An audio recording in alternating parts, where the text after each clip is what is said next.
Good morning! Tayo'y magpa-product review ng ating Shopee haul ng 3-3. And this is the AUTOMAT Robovac ni Kim Store. So tara, tignan natin kung worth it ba tong Robovac na to. So buksan na natin. Alright, so ang ganda ng pagkakapack niya. Puro bubble wrap. So first unboxing natin to, kaya wala pa tayong knife.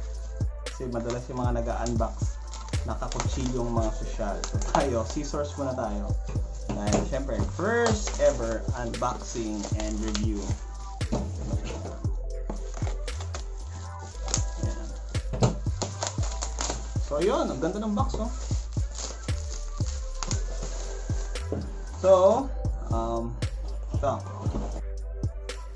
So yun, meron siyang power sweeping and dirt suction power, automatic obstacle avoidance, and 360-degree motion cleaning and UV sterilization. So yun, ayan, may mga ano tayo, mga instructions or I think yung mga specs niya sa likod. Okay? So tara, buksan na natin to. And by the way, I got the black variant nga pala. So let's see. Yun.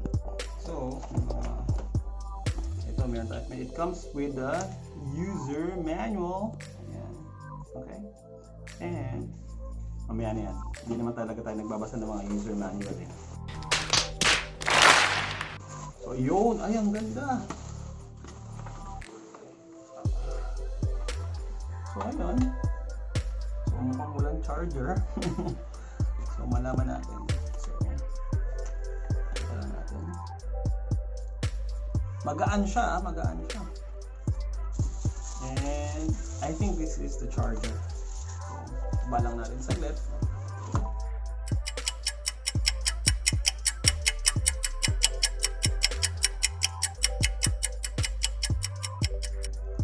So yes, it is the charger. Tapos, I think this is the extra brush. Ayun, so try natin if mag-on na siya. Woo! Ang bilis! Nag-on na siya agad. So all you need to do is press this and then it's gonna work. Ayan. So let's see kung anong mga nasa ilalim na part. Ano ba ito? Alright. So let's later alimin ko kung paano ito tatanggalin, pero oh, there you go.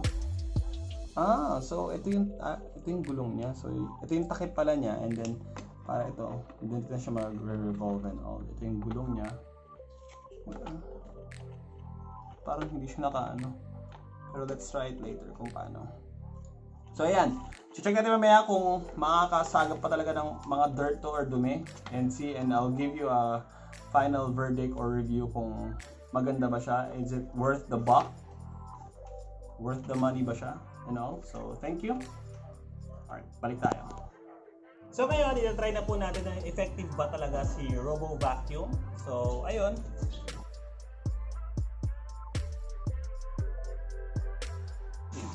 Okay, subukan natin ngayon. So let's press Blacky. By the way, si Blacky na pala pangalan niya. What? Okay, let's go Blacky. Linisin natin niya. So move lang natin si Blacky dito.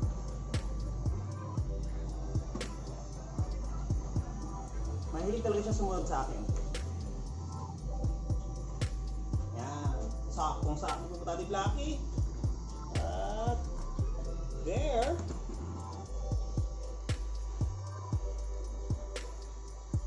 Ngayon, check na natin kung gaano karaming dumi or dirt ang nakuha natin. So, all you need to do is just open this. Yan. And then you'll see ito. So, ito ang laman ng mga na-vacuum ni Blacky. So, paano binubuksan ko? Ayun. So, ayan. Ayan. So, makikita nyo naman kung gaano kadaming dirt ang nakuha ni Blacky kanina sa paglilinis niya. So, ayan. Okay, may dami niya nakuha, no? Yan. So, later, we'll give the final verdict kung worth it ba to. And ituturo ko rin kung saan nyo siya makukuha or maibili. Okay? So, dyan po nagtatapos ang ating product review and unboxing.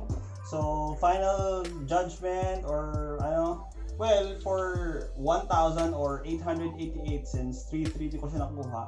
Worth it siya for those people na hindi talaga mahilig magwalis ng bahay and all. Kasi as you may see, nakakakuha naman talaga siya ng mga dumi. However, still, di ba, mas effective pa rin talaga kung naglilinis tayo ng bahay natin at gumagamit pa rin tayo ng walis. So, lalagay ko na lang sa description kung saan ko nakuha to, saan ko nabili para you guys can also check it out. So, thank you so much and please, if you like this video, like and subscribe tayo. And also, if you want other items na ma-review natin, so just put it on the comment section. So, thank you so much guys. Thank you for watching.